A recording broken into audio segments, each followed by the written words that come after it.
Hello, everyone, and welcome to another episode of Stardom Review, a bi-weekly, temporarily weekly review where Andre and myself review the all-female wrestling amazing promotion known as Stardom. I'm your co-host, Melball. That is your Andre. Andre, how are we doing today? I am doing absolutely phenomenal. It's a bit, the day we're recording is a little bit of a bittersweet day for me, but getting to be here with you, and getting to talk about what we're going to talk about, I am extremely happy to be here. Oh, yeah, we have got some incredible wrestling to review. We've got our second part of the Goddess of Stardom Tournament that we are talking about. And man, we only have, I think, two nights that we need to talk about. So there's nights 5 and 6 of the tournament overall, and they are the November 12th and 13th. And just to put it out there, this Melball messed up and did not pay attention to the Stardom website. So when the 13th actually went up, I only saw the first three matches that went up there. So I am actually a little uneducated for this episode. The last two matches I'm going to defer to Andre for his opinion. I mean, the workers are certainly high up there on my favorites list there, so I have a lot of high expectations and spoilers for those two matches. But Andre, without further ado, let's get in tonight. Before we get to that, I want to get to our sponsor, Rogue Energy. You can scan the QR code down in the bottom right-hand corner there on the screen and use the code that's scrolling on the bottom, OLE Pods, for 10% off your order, thanks to our good friends over at our local establishment who will be helping, who are our hosts for our Twitch streams, which will be coming up Sunday morning at 3 a.m. But I got my Mina Shaker Carwa special, as I like to call it, which I've got the Rogue Energy Caramel Shake in. And I mixed it with milk, how it's supposed to be milk. Unlike this Melball, who mixed the cookies and cream with water. But you know, it still tasted like I was drinking an Oreo. Tastes so good. Like this caramel, this chocolate caramel. I think it's chocolate caramel or something. But salted caramel. Salted caramel. It absolutely phenomenal. Like I love it. I love it. But I thank you to Rogue Energy series as well as a pre-workout series or an energy series. Andre and I have both tried the blood orange one. It tastes like you're eating fruit. It is amazing. Highly recommend. Yeah, and so thank you very much, Rogue Energy, for sponsoring us and our Willy Pods. So we are going to get into the Goddess of Stardom Tag League Tournament, where we are going to start on night number 5, and it is going to the November 12th show. And the first match on the docket is going to be Wingori, the team of Hanan and Iida from Stars, taking on the team of My Hemi, which is Himeka and Maika from Donna Del Mundo. Right? Yeah, Donna. I'm kidding. I do it right. That's why they do the fist thing. Yeah, I thought this was a very fun match. Everybody knows my love for Iida. Since the first time I watched her during the Goddess Tag League or the 5-star Grand Prix, I fell in love with her. I think she's absolutely phenomenal. And her team with Hanan, I think they are so much fun. They have one of my favorite tag team moves of all time now, the piggyback splash, as I like to call it, where Hanan jumps on Iida's back and then they splash their opponent. I absolutely love it. I adore this tag team, but in the end, My Hemi hits a double clothesline, and then Himeka gets the torture rack into a sit-out facebuster, followed by a last ride stack powerbomb to Iida, and My Hemi picks up the win. And I just want to say straight out in the beginning, the beginning of this match was just such an incredible start for both Maika and Hanan. We've been talking to Hanan. She was the Future of Stardom's champion, recently losing that to Sohrei. But man, Hanan is such a natural performer and entertainer. You can see it by the picture. Her smile is just absolutely contagious, but her ability to work in that ring, it's just the almost, boundless talent that she has is very, very evident. But her go between with Maika, where they were just reversing, hold, reversing, very technical, very almost, I would say, almost fighter-esque as a beginning of a UFC fight. I really enjoyed it. But then to follow it up with Maika and Iida doing the power thing afterwards. Mm. I love this match. This was a really good match. Very good showing for all four of these women. And this isn't really a loss for Hanan and Iida because they really did show up and take on two of the strongest girls, former Goddess of Stardom champions themselves. They put up a really good fight.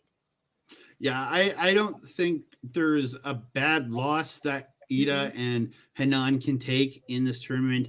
I don't think to anybody, because them losing is not a bad thing for them. They are both very young in their careers.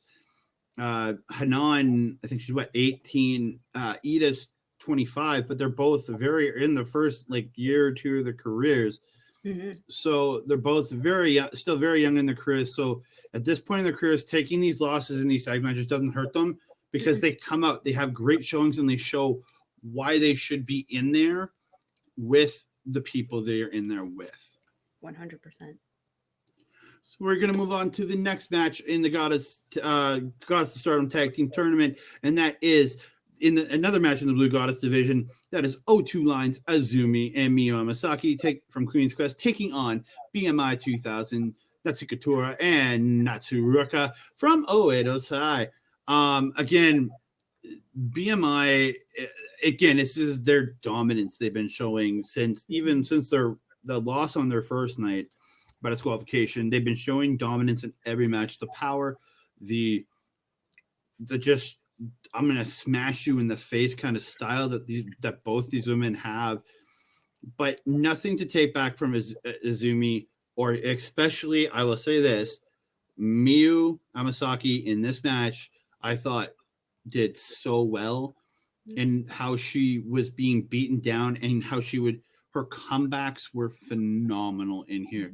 How this girl makes a comeback, I think she's got, and it's not that his level, but she's got inklings of Shawn Michaels level comebacks. I think as she keeps going, I think she has that kind of ability to be that kind of dramatic person for the comeback.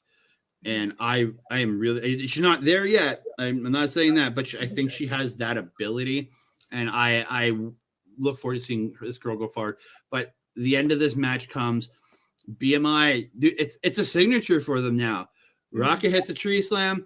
Tora hits the essentially an FU. It's essentially an FU, and then Ruaka hits the splash off the top, and then Tora hits the Swanton Bomb, and they get the win. Every time they've hit this, they have won. And it's very odd to see such organization coming out of such a House of Torture-esque faction. I'm pulling back from as much as I'm going to compare House of Torture because I actually enjoy all these teams in the ring for the most part. Even the one team, Fuki and Freaking Death and Saki, who I'm not as big of fans of as a team, I still like them more. I still rather watch them wrestle than watch anything to do with House of Torture outside a show. As I was saying, they're kind of almost moving towards the Suzuki Gun thing now with the pole. But you know who has that pole? It's your favorite Doki. So that being said, the beginning of this match was very, again, Oedo Tai, very House of Torture-esque, with Ruaka and Tora hitting the ring, doing their thing. Yeah, look at us. Yay, we're here. And then sneaking out of the ring, limping back to the curtain. And as Azumi and Miyu Amasaki are coming through the curtain, jumping them, beating them up. Again, this is where that beatdown on Miyu really, really started. What I really did like was, I think this was the first time that you and I have personally seen the ref get a little defiant with Oedo Tai, in that he refused to do some counts at some point, much how we've seen in particular Umino Red Shoes in NJPW, where when Ruaka was choking Miyu while she was pinning her, the ref refused. So I unlike the hatred I have, yeah. With I prefer and I like. I know we disagree on what the officials do or don't do. I personally like it because it shows that the ref isn't just going to be pushed around by these girls. And let's be honest, Tora and Ruaka, really good pushers. Really, I would say they're shovers. I'm going to agree with you on that point, because unlike Marty Asami's incredible unprofessionalism and not flowing from one match to another and just making up his own rules as he goes, he did the right thing, because she was choking as she was pinning. He did the right thing. You don't chokes are illegal. You don't get to choke people while you pin them. Simple as that. I'm with the ref on that one. I do have a lot of notes on this one, but I do want to say my favorite spot of this was when Azumi finally did get the pin from Miyu and hit the ring, ended up having to deal with the double team from BMI 2000, where Azumi ends up taking down Ruaka. And when Natsuko Tora tries to come at her, Azumi ends up actually bouncing her off the ropes and arm dragging her onto Ruaka, which then pops up Ruaka. Tora also gets up, and Azumi is able to follow that up with a double drop kick, and then just the kip up afterwards was a very much an FU. Like, it was just very much just the style, the grace, the almost like I'm better than you attitude that she had as she came up from that kip up. I was like, that was absolute perfection. That was my favorite spot of this entire match. Yeah, honestly, it was one of the two matches I was looking at picking as my big pick for the night. But my big pick is next. It is the third match in the Blue Goddess division on night number 5, and that is the New Era's Amy Sohrei and Mirai from God's Eye taking on Waka Wild, the finally renamed Waka Wild, Waka Tsukiyama and Saki from Tsukiyama from Cosmic Angels / Colors, because you gotta represent colors for Saki. And this is my pick for the night. I am firmly behind Amy Sohrei and Mirai. I love these two. I think they are probably the best, other than maybe Natsuko Tora and Ruaka. They are the team that I think has the best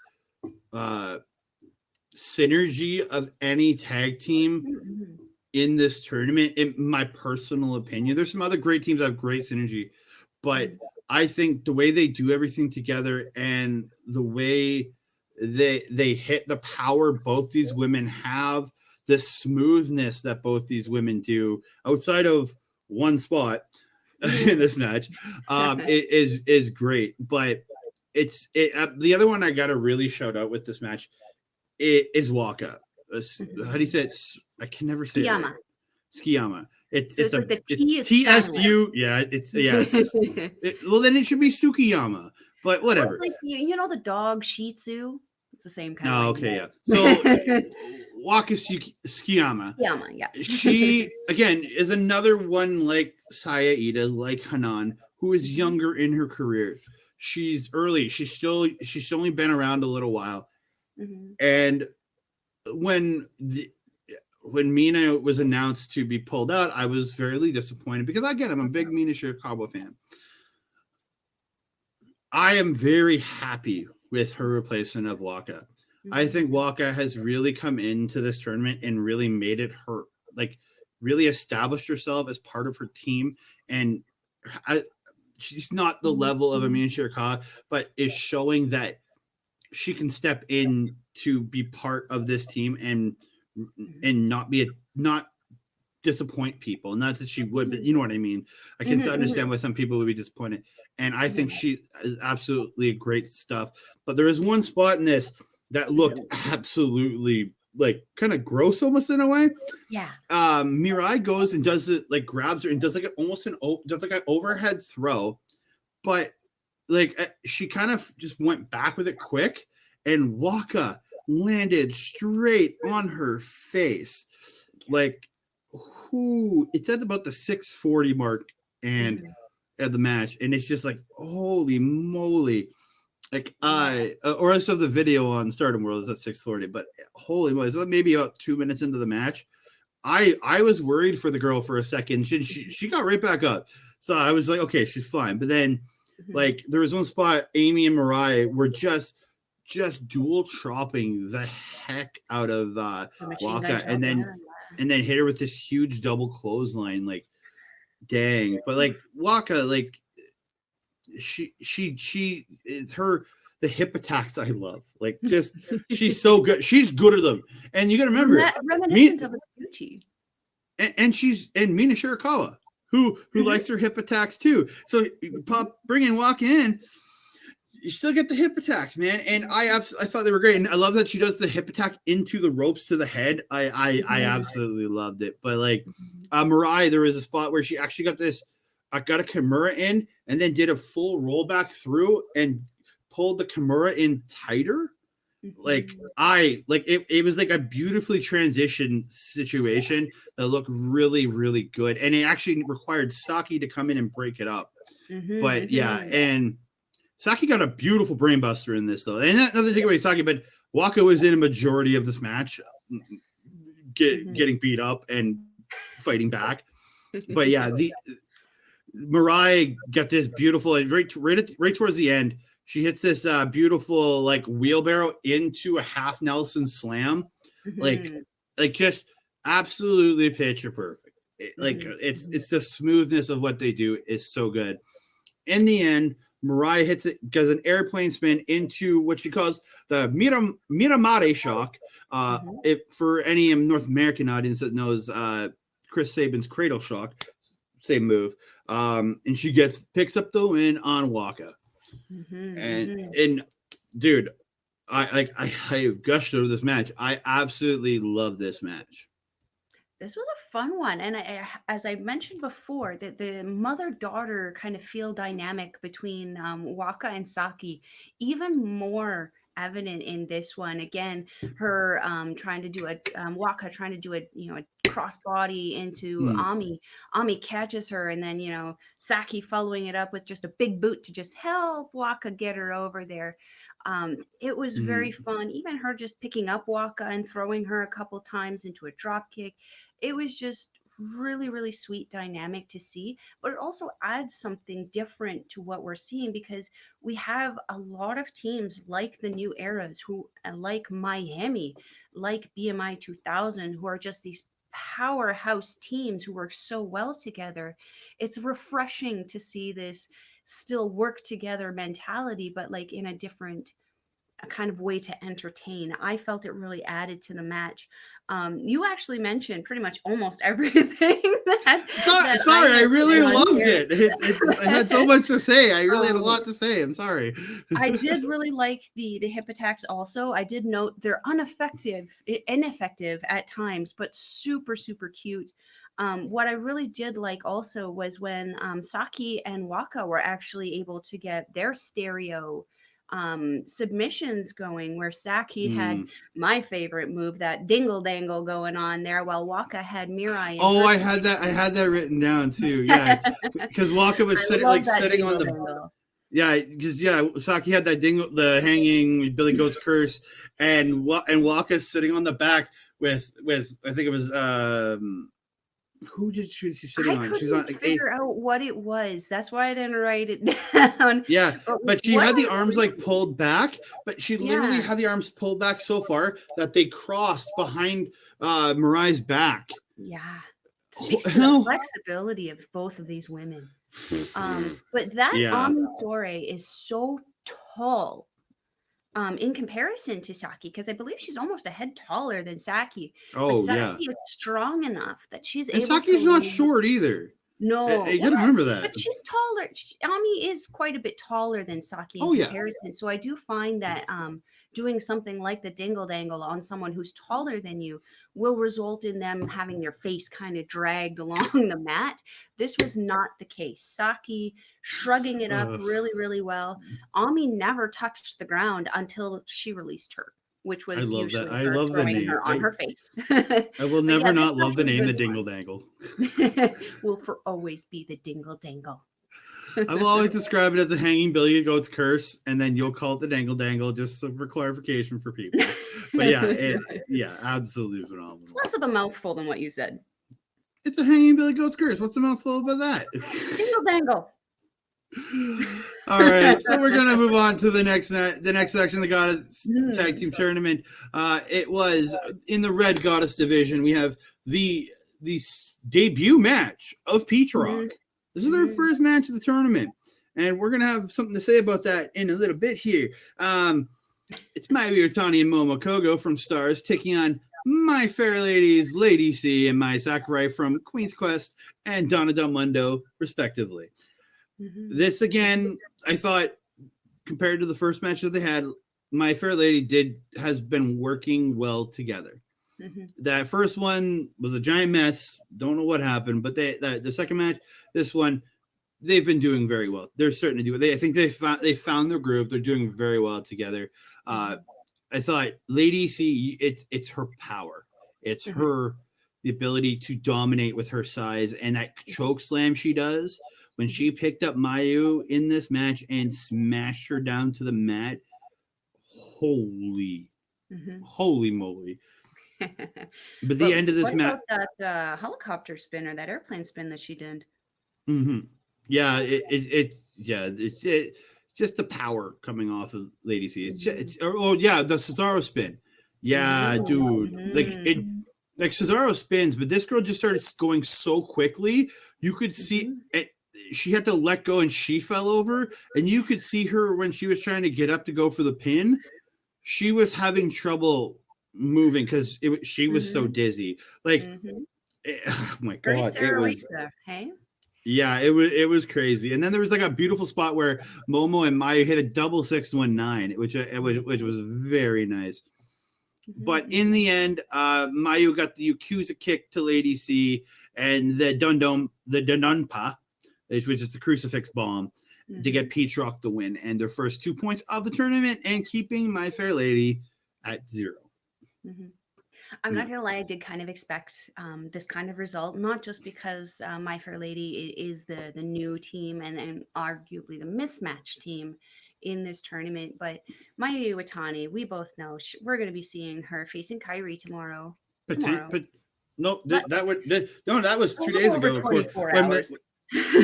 Yeah, that's 3 days ago from it's 2 hours, 2 days from when we're recording. It's 3 days ago from when this airs. Yeah. So yeah, she was going to be facing Kairi for the IWGP Women's Championship. I did not expect her to go into that kind of match having any kind of loss. I definitely think that she's going to be doing her absolute best and working her absolute hardest, and she absolutely did in this match. There was a spot at the beginning where I really appreciated the camaraderie between Stars in Peach Rock with Momo and Miyu, where they were just coming off the ropes, doing their double stomps, doing their tag moves. It was very, again, LIJ reminiscent, where there was zero communication happening and they were just doing what it was that they needed to do. I really appreciated just seeing that because as I had mentioned before, with Mai Sakurai, she didn't really seem to get that same camaraderie when she was with, for example, Cosmic Angels versus now when she's in Donna Del Mondo. So it's very interesting to see how the dynamic of the teams and even the women individually can change based kind of on of their teams. But this was a fun match, and as you had mentioned, this is one of the matches where we really did see that kind of starting of unification. I would almost say the acceptance of Mai Sakurai and Lady C that they have to be teaming together, and if they want to pick up wins, they have to work together. Yeah, I really thought this was a great fun match, and I liked seeing Peach Rock finally get into this tournament because I've been a big fan of Miyu Utami for years from her time over in when she was working with ROH as the ROH Women's Champion and everything. So it was a very good match. But we're going to move on to the next match of the evening, and it's in the Red Goddess division. Actually, so there was 2 matches in between the last one and this one, but they were it was one match. It was a non-tournament 3-way, but we're just going to stick to the tag league matches. Ones, yeah. The Goddess tag league matches, and this one featured Mafia Bellas, Giulia, and Thekla from Donna Del Mondo taking on We Love Tokyo Sports, Saki Kashima, and Freaking Death from Oedo Tai. I don't got much on here because I'll admit this match really didn't bring me in. I'm a big Giulia fan. Everybody knows I've been talking about it since I first saw her wrestle. It wasn't a bad match. This one just maybe it was where I was watching these matches. It just didn't capture me. I think it was that point. It was a good. It was a drama match overall. Fukigen Death doesn't really do much for me. She's creepy as hell, and they're good. She's a good wrestler. It just doesn't do much for me. Same with Kashima. Again, I haven't really gotten behind her too much. The match was good overall. Finish came when Giulia got Saki into the SDF. Thekla put Fuki into the Fukigen Death into the sharpshooter or some kind of something of that sort, and then Giulia transitioned the STF into a STF twister. Like if anybody knows the MMA move, a twister where you grab and you pull them around your body while holding them down below. She had the STF lock on the legs and then was pulling her around and got the tap out, which is called the Stealth Viper, and gets the tap out for the win. And Mafia Bella moves on with more points, man. I do have to agree that I think it was based on where it was on the card that kind of made this match a little bit, I would not say underwhelming, but like it just felt a little bit slower in comparison. If it was maybe switched with the last one, I feel like maybe the energy could have been a little different in comparison. This was a little bit more of a comedy match for me. Obviously, where the clown is involved, it's going to be a little bit more funny. But what I will say is that I did really appreciate the tantrums that Fukigen was having throughout the match, where if she was doing like when her death, Fukigen death thing was being thwarted by Giulia, she went to the corner and started kicking the pad, like, why aren't you just letting me kick you in the face? You know, I really appreciated it. It kind of gave me a giggle, of which at that time I kind of needed. But yeah, I do. And again, I have to shout out Thekla because, man, just the speed, the flexibility, and the power that she has for being how compact that she is. I feel like this girl is like 0% anything but muscle. She's got to be 100% muscle, doing that bridge, taking it forward, coming up, and then just turning it into a spear on Saki. Just such an incredible talent. I absolutely love this woman. If you're new to Stardom, I highly recommend going back earlier in the year, checking out all of her high speed matches, particularly with Starlight Kid. Oh man, you're in for a treat. But yeah, I have to agree with what it is that you said, Andre. This match wasn't the funnest for me. I still enjoyed it, but it definitely felt maybe misplaced in the card. Yeah, I think I was just kind of a little. I'd watched a lot at that point, and I think it suffered the same way. I think when we talked about the November 5th show from New Japan, where Okada and the tag matches, tag match, that it was just where its placement is, and it just kind of where this one kind of let me mellow out so that I could really enjoy this main event. Oh yes. So we are going to get there, and this is Mel's pick on this pick. Yeah, the road is Mel's pick. Peach Rock and my Sakurai we just talked about. My pick was the main event, which was. I hit the wrong button. No, that's okay. We got her. So the main event here was my pick. My favorite active female wrestler right now, Utami Hayashishita, with her teammate Saya Kamitani versus Black Desire, Momo Watanabe, and Starlight Kid. Holy heckin' crap is like, the opening sequence between Starlight Kid and Kamitani doing what everyone here would know as a typical cruiserweight spot, where they're going through that reversal, endless reversals. Too many for me to start to mention. It was impressive. It was fun. It showed off both women and their skills. The double team on Kamitani with Starlight Kid putting her in the camel clutch and Momo coming in and just you could tell Kamitani was struggling in that as it was, because Starlight Kid pulls her up into the camel clutch, keeps her in that for a bit, throws her down. Kamitani thinking that the move is done and now she's just eating the mat. She eats the mat, and then when she comes back up, Starlight grabs the hair and just keeps her there. And very, very mean. That was when Momo came in and fed her that kick to right across the boobies. That does not feel nice in any way, shape, or form in any time. But again, the same ref from earlier, with the match with BMI 2000, not allowing Momo to do the choke pin on Kamitani. Again, I got to appreciate that, because for all the bull crap that they let, Oedo Tai usually do in front of them, it was nice to see them actually taking some charge and saying, no, nay, nay, nay. Yeah. When Utami finally got that tag from Kamitani, gets in there, she became a one-woman wrecking crew. She's an utter tank. I absolutely love this woman, because you wouldn't really expect it. You do look at her and say, okay, she's a little thicker than some of the other girls, but that doesn't mean she's going to be powerful. It absolutely means she's powerful. Have you seen those legs? Those are just pure power in themselves. She did get double teamed right away. However, she is able to overpower Starlight Kid and escape from her grasp as they were trying to whip her.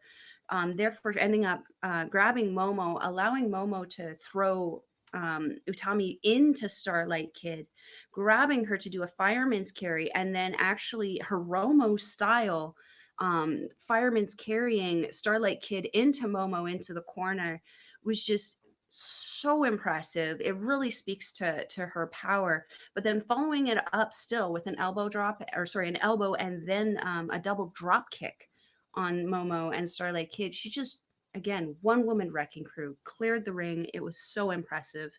Then we got round 2 of Starlight Kid and Kamitani, and man, this was where they showed off the moves that they're capable of doing.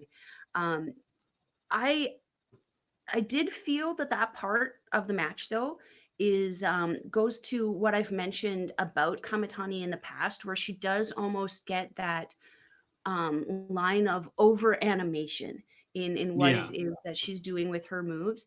However, she is such a good performer and entertainer that she almost sometimes recognizes when that's happening and is able to reel it back in, which is exactly what she did in this match.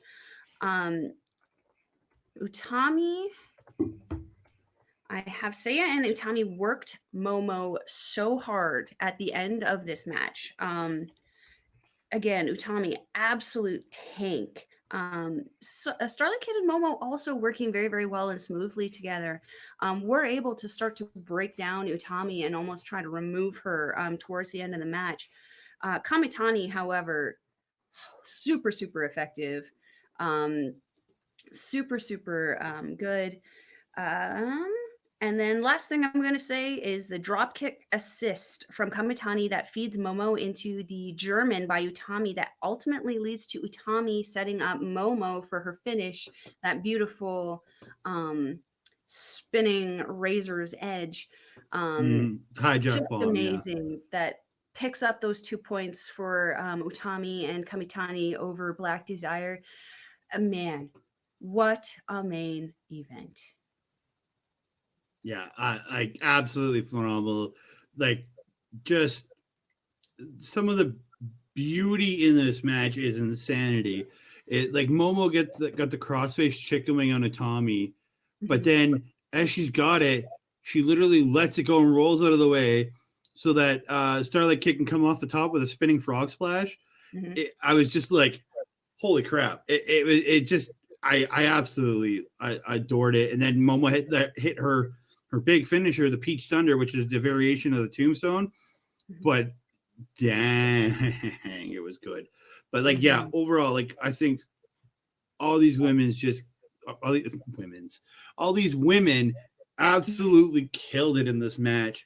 But then the one thing I want to note is after the match, Starlight Kid was kind of getting into the face of Saya Kamitani, indicating she wants a shot at the white belt, which she will be actually Saya's defend.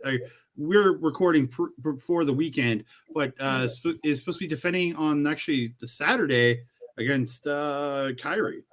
So we'll see who comes out of that, and maybe Starlight Kid gets a shot at at whoever wins that match. Or maybe Kairi Sane comes in as the Wonder of Stardom champion and leaves the historic crossover as a double Double? champ. Who knows? You never.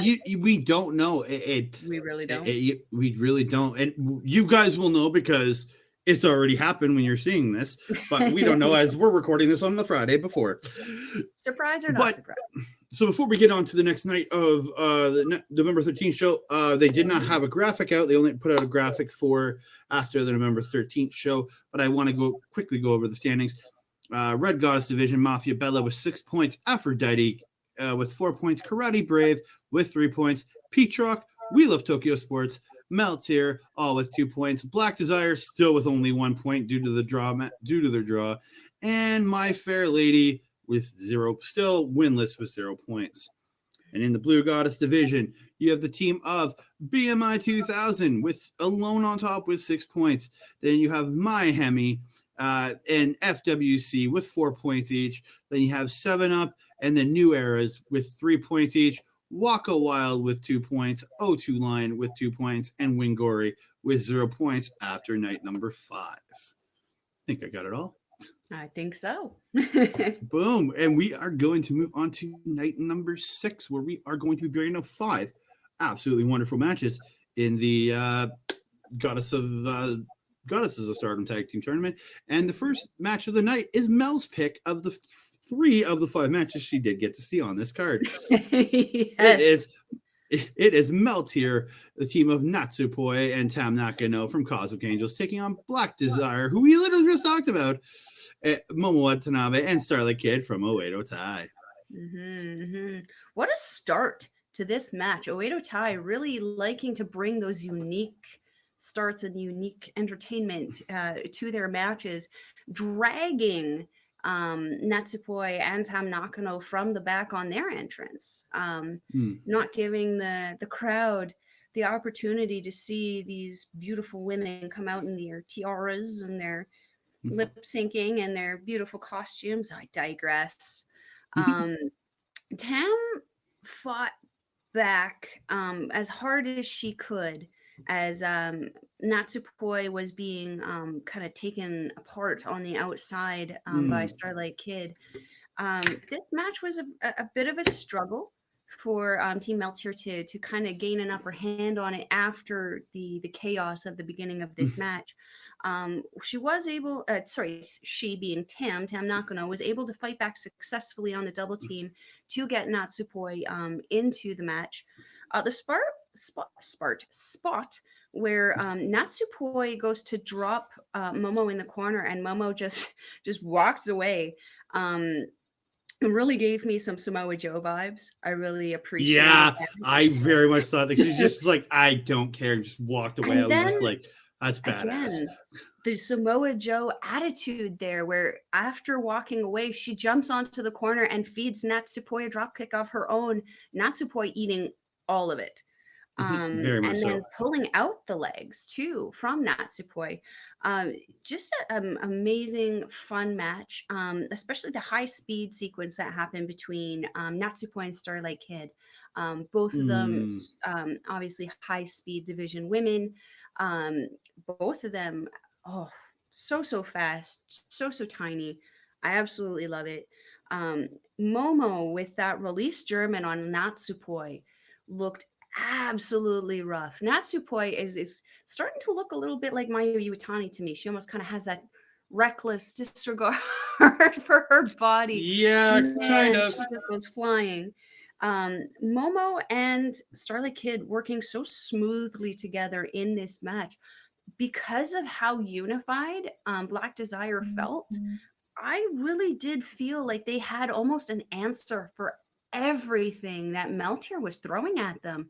I wasn't really sure how this was going to end positively for Meltier because of that unity. But Tam reversing a whip from from Starlight Kid, throwing Starlight Kid into Momo's chair. And then managing to take out Momo and hit the violet screwdriver to pin Starlight Kid. I was shocked. I was pleasantly shocked by the result of that. And man, what a roller coaster ride for this match. Andre, what did you think of this one? This match went every single way, had power, it had speed, it had in high flying, it just like this was initially going to be my pick for the night, and then I found out Mel didn't watch the last two, and there's a match in the last two that I could not let it me talk about in a little more depth, and so this became Mel's, but this is again I absolutely love this match. Just the craziness, like with what these girls were doing, it's insanity, man. Like I just again, oh no, go ahead. Just Natsupoi's recklessness. Yeah, you're right. She's gonna end up like Miyu with she's gonna be willing to do literally anything. Just it's so she's so smooth though with her in her recklessness. It just looks smooth. It looks almost like effortless. Whatever, however the word is said. Effortless? That when Natsupoi, effortless, whatever. I'm weird. It's okay. I'm language police today. Yeah. Hey, you're messing up too. But it's just, and then Black Desire, man. Like the more I watch, because like I said during the 5-star, I was really, about anybody from Oedo Tai, but these two especially coming out, like we've talked about Ruaka and Tora, but these two, man, they're just so good. And this whole team, but like the fact that on night number 6 they still haven't picked up a win is crazy. It kind of almost makes you think though that it is their kind of first time kind of really teaming together since Momo did just kind of join the team this year. True. So I almost feel like maybe they're kind of taking a My Fair Lady kind of route with them in that because they are a newer team, despite the experience of them, maybe they're trying to show, maybe they're going to be the Cinderella story. You know, maybe they'll pick up where they are in points. They'd have to win every single one of them. They'd have to win all. They'd have to win all 4 of their matches they have left to even be in contention. And actually, it's not even possible because there's a team where they're sitting that they would tie and lose to technically. So that's unfortunate. Yeah. Well, I think would lose to. I'm not 100% sure. But we can't complain. I mean, they've given us some really amazing matches. The last thing I want to say about them is I actually kind of have like a little bit more love in my heart for Black Desire because Momo Watanabe is like a spitting image of one of my good friends. So she just kind of, it's like, oh, my good friend is out there kicking butt in Japan.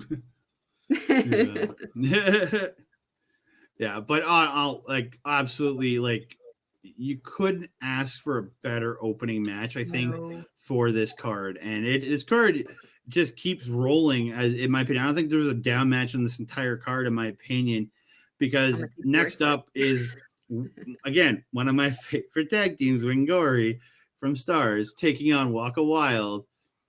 And dude, again, so much fun. This was a very fun match, I found overall.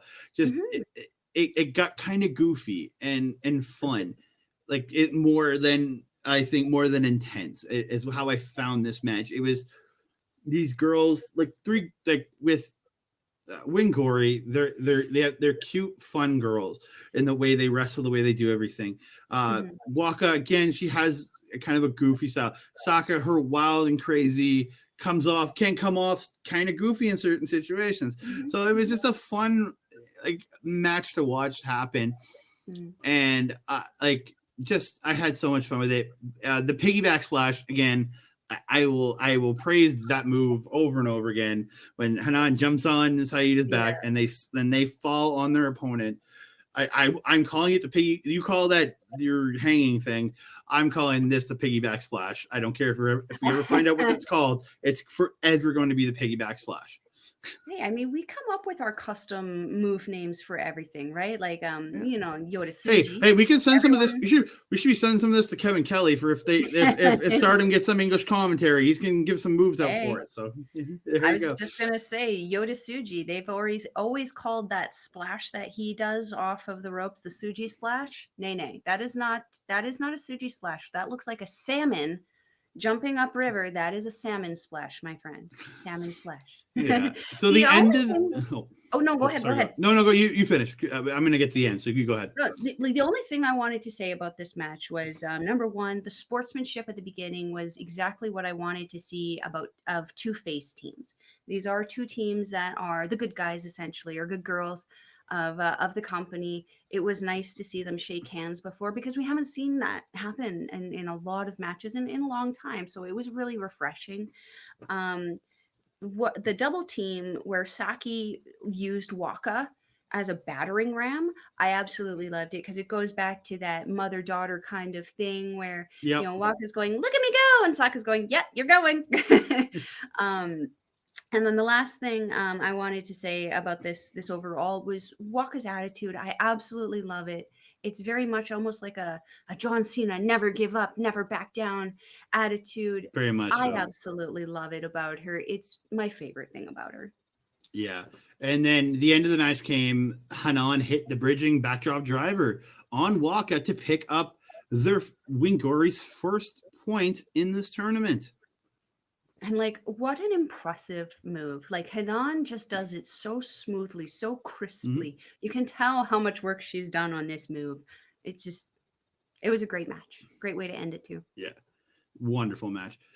So Hmm. from here, we are going to move on to the Red Goddess, back to the Red Goddess division, and we've got the team of, I think, one of Mel's probably favorite tag teams, Aphrodite, Utami Hayashishita and Saya Kamitani from Queen's Quest, taking on My Fair Ladies, Lady C, and My Sakurai from Queen's Quest, and Donna Del Mondo, respectively. So a couple nights ago, a couple nights before, like was it night 3 or 4, you Hmm. had Donna Del Mondo's Mafia Bella taking on My Fair Lady, Hmm. essentially, and they pinned their stablemate in My Sakurai.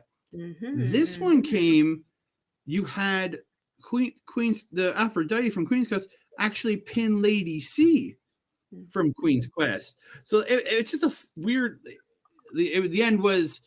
So I'll put since I just kind of give it away. There was a drop kick into a German suplex by Aphrodite as a double team, and then Saya Hmm. Kamitani hit the Star Crusher, which is the Fisherman Buster driver, and gets the win on Lady C. But yeah, like the fact that both teams in their respective matches has pinned their stablemate when facing this team is actually kind of interesting.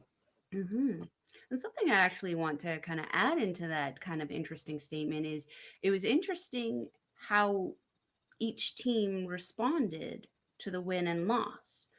After Mafia Bella, took out My Sakurai, there was a show of sportsmanship where both Thekla and Giulia, had their hug with My Sakurai, But even and Julia's was almost reluctant in the way she was like really like, I don't know if I should hug you, and then hugged her.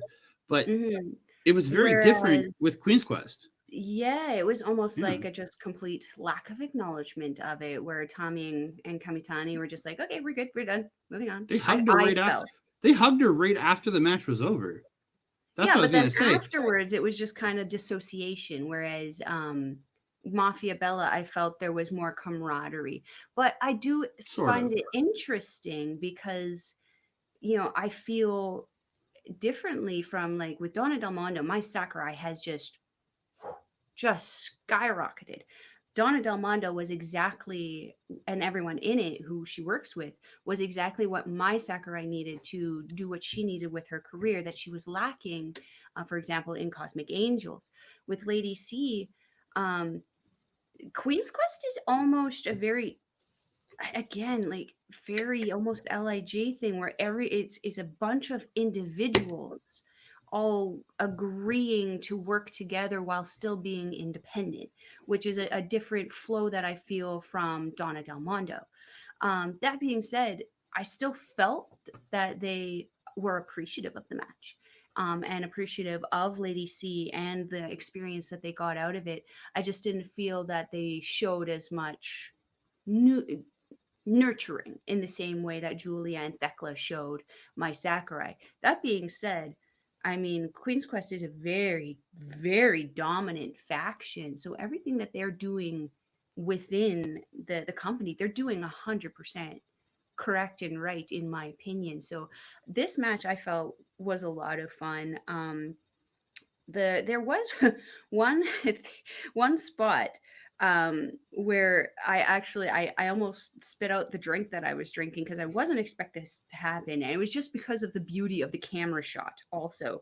And that is where one point I believe it was Kamitani was attempting a pin. I can't remember if it was on my Sakurai or Lady C, but the camera zoomed in on the pin, and then the ref just dropped out from the top of the screen in to do the count. It made me laugh so hard because I didn't even see him coming, and I wasn't expecting him to be there, and then it was just suddenly there. So these are the fun little moments that you have in professional wrestling randomly. Yeah. Honestly, I thought really great match overall, and just showing how good Aphrodite is, because this was their first match of the evening. Correct. So after this match, there was a tag team match between Mafia Bella and I can't remember who they're facing. So they were, and it was a team from the blue block. So it wasn't a tournament match. It was essentially a red block versus blue block match. And then there was a triple threat tag.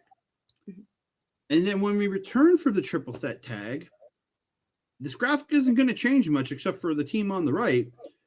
You got Aphrodite against Peach Rock. This is, I was saying earlier, this is an annoyance for me. I like the story they were telling with the interviews before the matches and stuff. But the fact is, you could have put this match in the first couple nights of this tournament. The fact is, Aphrodite didn't wrestle till I think it was like night 3. They didn't wrestle their first match. And Peach Rock didn't wrestle their first match until night 5. So I don't think they could have done it on night. Oh, that's right. Light bulb. Oh, when was Rumble? I know why they didn't do it in the first 2 nights, because of Rumble on 28th Street, and Miyu Utami was over there defending the. Was in the U.S. Gotcha. But again, they could have done it on the November, whichever show was. I can't remember if it was the 5th or 6th. One of those 2 shows is when you could have done Aphrodite and Peach Rock, because Aphrodite wrestled on one of those 2 shows. Okay. But then didn't wrestle the next one, I think, because they wrestled on November 13th and then wrestled twice here. So, and they're at 4 matches now. When Maya wrestled, she wasn't wrestling with Momo in that one. I believe she was teaming with somebody else in Stars. Yeah, so you could have had somebody on by night 3 or 4. I wonder if there was an issue with Momo that night. It could have been, or maybe just Maya wasn't back yet. I don't know what it is, but it forced them Aphrodite into a second match of the evening, which again, I'm not against. It's just I feel bad for the girls because they have to work twice in one night. And that's a lot of work, especially after Saya having that intense match with me and Shirakawa just recently. Same with Utami Hayashishita with Tora, Natsuko Tora. Having to do 2 in one night, especially after wrestling the night before on top of it all, it can be a tough night. But overall, this was a really good match, and this is where I thought Momo looked really good in this. As they were telling the story early on, Saya and Utami kept frequently tagging out, and one would tag in, pick up Momo, and scoop slammer. Then they would tag out, the other one come in, pick up Momo, and scoop slammer. And they kept doing it a few times. But then as they started going, you saw Momo and Miyu started to pick it up and really took advantage of Aphrodite in that situation, and it took advantage of how tired they were and really started to dominate. It was a beautiful 619 for Momo at one point. there was a great spot where Momo went for her tornado DDT off the ropes, Okay. and Utami caught her and like turned it into an air raid crash. Yes. The way she did it, I was very impressed by the way she turned it into that. I was like, oh, because she was kind of up on her and then like kind of dropped her on her back and kept spinning and fell into the air raid crash. I thought it looked really, really good. Awesome. But yeah, just great stuff from all these girls. But in the end, Aphrodite hit the tribute to Carl Anderson and Doc Gallows, the Magic Killer. I don't know what this Doc Gallows is. It got dropped somewhere in Mariana's Trench. Followed by the bridging German suplex by Utami Hayashishita to Momo Kogo, and Utami pins Momo to get the win in the match. But I thought it was a great match, and yeah, you have Aphrodite now going 4-0, and like on top of the Red Goddess division. So again, big shout out to them. Like huge shout out. I mean, do we expect any less from two women who made the top 20 of? I really don't. I really don't. They're absolutely phenomenal. This is why I'm just gonna go on record to say it. Utami Hayashishita is, I think, by far my favorite and most effective female wrestler on the scene right now. It's just utterly incredible. Oh yeah, you could put her in there with anybody, and she absolutely rocks it. Simple 100%. As that. Yeah. But we're going to move on to the main event of that evening, and it is in the Blue Goddess division. It is Himeka and Maika from Donna Demona taking on BMI 2000, Natsuko Tora, and Ruaka from Oedo Tai. And again, like this, I had this as my pick, but I wanted to go in depth in the last match because Mel didn't get to see it. And I'm going to go in depth on this one because again, one of Mel's favorite tag teams, BMI, she missed their match. I don't understand how, but and Maika, I mean, I've got a personal girl crush on Maika. I'm not going to miss anything she does. The lady samurai is about to team up with the man samurai over on, or who have teamed up on Hasor crossover. If you're watching this on Wednesday, but it will across 2 days. Aces versus the samurais. Yeah, it's going to be phenomenal. This match is where like BMI showed power again. Like as big as Himeka is, BMI showed power to be able to power Himeka and then power Maika too. Not to give take anything from Maika, who's insanely powerful also, but BMI still showed their power dominance even in this match. It was just kind of insane the power they show. It's impressive, but like just like the speed too coming out of BMI 2000 is kind of incredible. Like, and again, nothing to shame them. I'm a big person myself. These girls aren't that big, as big as me, but they're bigger girls in both Ruaka and Tora, right? Mm-hmm. So the fact they're deceptive, like a Samoa Joe, again, a big man, but moves insanely quickly. These girls are bigger girls, but have incredible speed, especially when they're running, do the running sentons and the cannonball by Tora into the corner. Like there was a beauty spot where actually it was Himeka was like leaning on the bottom ropes, like in the middle, and Tora hit a cannonball into her, and then Ruaka came right after with a running cross body into her on the ropes. Say, she loves those running cross bodies on that bottom rope. I just love that they went back to back with it. It was really cool to see. You have to against someone like Himeka. Oh, yeah, very much so. But then like the power from Himeka was really showing up. She hit that beautiful stacked power bomb. Like she got her on the ropes and then picked her up and just smashed her down and stacked her up. Only getting a 2 for it, but like. Yeah, and she did to Ruaka, but dang, man. Ruaka got a Rainmaker at one point. Like, I was after the stack bomb one. She got up, hit a Rainmaker, and then, like, just went for her corner to tag in Natsuko Tora.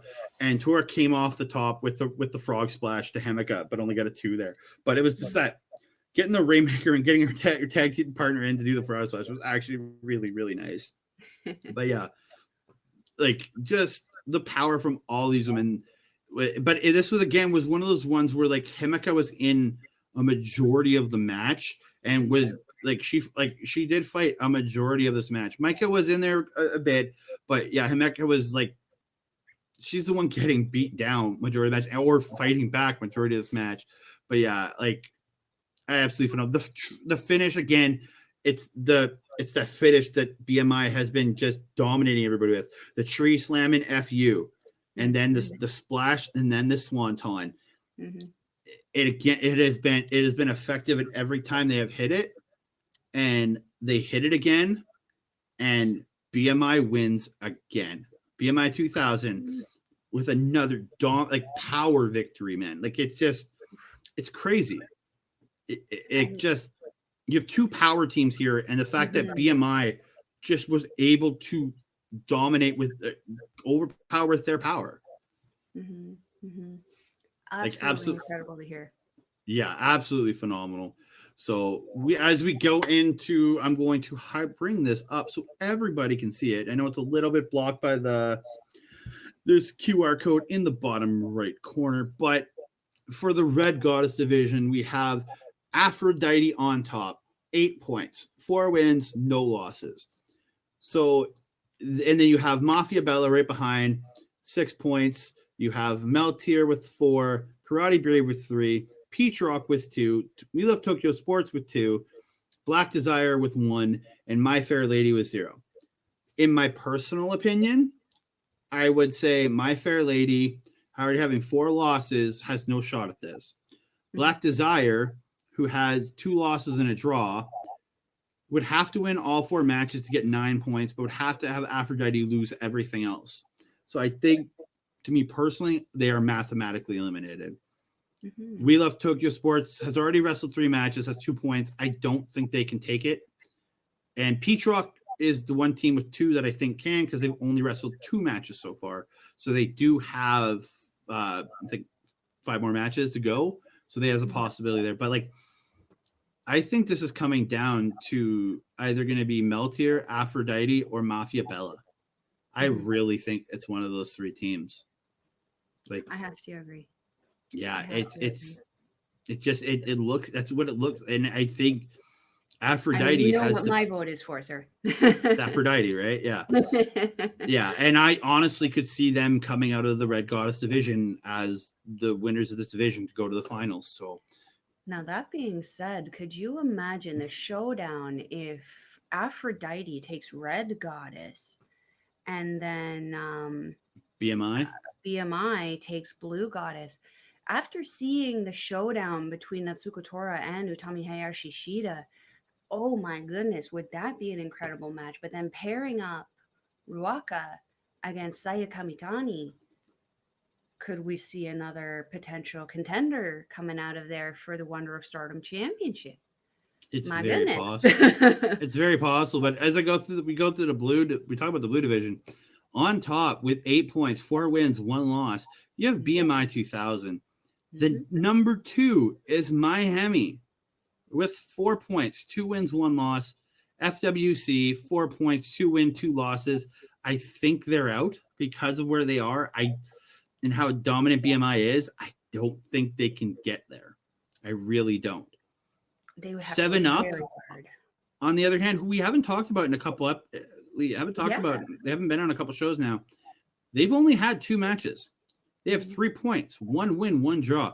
They have a good. They still have a good shot if they can get to put together some wins, which they could easily do, and be up there with BMI at a shot of winning this block. It is very possible.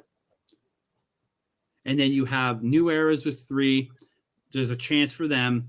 Wingori with 2. To me, mathematically eliminated. Waka Wild with 2. Again, mathematically eliminated. And O2 Line with 2. I think they're eliminated too, because each one of those teams has 3 losses and 1 win. They have 3 more matches, but I don't think they'll be able to put it together properly to be able to overtake BMI 2000, or they've already lost. So I don't think they can get there. Yeah, so I think that block, it's going to come down to either BMI 2000 or 7 Up, in my personal opinion. We would have to see how some of these mathematically eliminated people kind of end up kind of how they play spoiler. a decision. Yeah, they could make someone like BMI 2000 or 7 Up take some losses, or even just not earn as many points as they could have. And we see you have some tantrums again. and when BMI 2000 faces off with 7 Up, that is possibly going to decide who wins this block. It very is possible, depending on how 7 Up rest of 7 Up's tournament goes. If BMI 2000, if they have a match maybe on the next show, and then BMI takes it, I think they've solidified, even with 7 Up winning a bunch of matches. But if 7 Up wins earlier over them, then it comes down to what the other teams do. So there's, you never know. And then my Hemi could come out of nowhere and just make a run the rest of the table. You never know. So I think it's between, and then FWC, I do think they're out because they only have 3 matches left and they're only at 4 points. So it's going to be tough for them to get that win. It's possible, but it'd be very tough. They need BMI to lose everything, I think, but we will see. No, the match I'm actually looking forward to seeing is actually Black Desire and We Love Tokyo Sports. Got 2 Oedo Tai factions, and if both of them are sort of kind of pretty much mathematically eliminated, will we get a match, or will we simply get goofiness, some House of Torture mess on us and just being like, we're just gonna stand here and I don't know. Yeah, I'm interested to see how that match goes in the future, to be honest. We never know, but man, I am looking forward to everything coming forward with the rest of this goddess tournament. I'm excited because there's so much more, and there's other shows from I guess it's happening tomorrow for us. There is there's a triple threat, a 6-man tag tournament. There's Utami Hayashishita taking on Sohrei for the world belt. There is Kairi versus Saya fighting for the Wonder Belt. So as you're watching us talk about this right now, that was 4 days ago. There's just so much going on with Stardom, and there's so much great to watch. Where can they find it, Mel? Where can you find Stardom? Well, you can find Stardom on their website at www.stardom.com. We will leave the link in the description box. Stardom-World, sorry. I always get confused with NJPW that doesn't have the world or does have the world. Sometimes it does, sometimes it does. I don't know. Sometimes I just click on the link and it takes me where the link will be on the bottom. The link will be underneath. That's why I say the link will be in the description box below. It is 920 yen or $10 Canadian, approximately, depending on what your currency is and where you are. You can also watch the NJPW historic crossover show at the NJPW.world.com, which we will also leave in the description box below. It's going to feature some amazing Stardom wrestlers this weekend. Andre and I are going to be doing a live watch along, which will already have happened once we put this bad boy online. But you can watch it and then put our watch along on YouTube, and it'll be up on our YouTube. Watch along with it. You can do that, and it'll be a great time. It'll include the pre-show too, so please check it out. But while you're doing that, you can also check out the TV title championship matches for free before deciding to subscribe. But after those TV title matches, you're gonna want it. Definitely. But I also want to give a big shout out to Rogue Energy for being a wonderful sponsor here for us and OLE Pods. You can check them out on by scanning the QR code in the bottom right corner. Use the code OLE Pods to get 10% off your order. And right here, I've got my as I like to call it, the Mina Shaker Kawa special, as I like to call it. You can order that on Rogue Energy and much, much more. They have the cans of energy drinks now that you can order in the single individual can. So there's so much wonderful stuff on there. Please check them out. You can find myself on Twitter at That Canada Guy, on Instagram at That Canada Dude. You can find our good buddy Mike the Ref over on YouTube at Backbreaker Video. You can find him on Twitch. I want to thank him so much for hosting this show, because you might be watching him on that channel right now. So if you are, thank you. And if you're not, please go check out Backbreaker Video. Lots of great wrestling content from us. You have all his great video game content, his watch-alongs of the AEW shows. Please check that out. You can watch along with him live on twitch.tv/Mike the Ref every Wednesday to watch that watch long. He's on there constantly playing video games. And also he has his jack.org fundraiser going to raise money for jack.org to help people who have trouble accessing situations for problems in their lives and getting proper mental health therapy, things like that for young people, young adults. Please support that. So please go to jack.org. The link will be included in the bio of this video. You can support him. His charity stream or charity event is going to the end of November. So please, if you can donate even $1, it'll help. He did meet his $1,000 goal, so he has upped it to 2,000. We want to try and get there. So please, if you guys can help support that, that'd be wonderful. And I also want to give one more shout out to OLE Pods, who are been a great partner for us, allowing us to do all the live streams that you've hopefully gotten to see so far, and the ones that are coming in the next little while. You can find them on Twitch at twitch.tv/our local establishment, and you can find them on Instagram at our OLE Podcast. So I think, all the descriptions for all of those guys will also be in the description box down below, as well as Mike's jack.org link to donate. If you're looking to follow a Melball, you can find me on Twitter at Collins Melball. You can find me on Instagram at Melball Collins. You can also find both Andre and myself on Facebook. You can find me under Melball Collins. You can also find Andre under Andre Como. And we also have our Facebook fan page, which is Andre and Melball's Wrestling Talk. Come be a part of the conversation. We are posting stuff regularly all the time. Come chat with us, and then come see all of our links for all of our videos, our shorts, and just see what we're talking about. And that being said, I think we've come to the end of this Stardom review. That is your Andre. I am the Melball. We will see you next time. Adios.